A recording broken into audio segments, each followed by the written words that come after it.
Syederalun, pihak berwenang Cina telah menutup ruang publik dan mengkarantina kota-kota besar terkait wabah virus corona.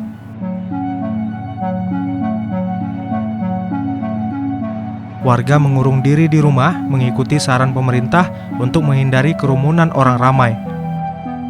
Seperti banyak kota lain di Cina, pusat wisata Beijing terlihat seperti kota hantu, sepi mencekam. Beberapa toko di Beijing memasang tanda yang mengharuskan semua pelanggan untuk mengenakan masker sebelum memasuki toko. NHC, Komisi Kesehatan Nasional Cina, pada Kamis kemarin mengatakan korban tewas akibat wabah corona telah meningkat menjadi 638 jiwa.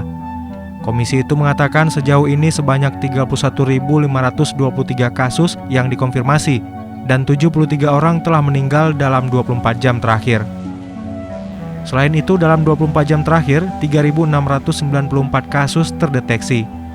Ini telah meningkatkan alarm di seluruh dunia dengan kasus yang dilaporkan di seluruh Asia, Eropa, Amerika Serikat, dan Kanada.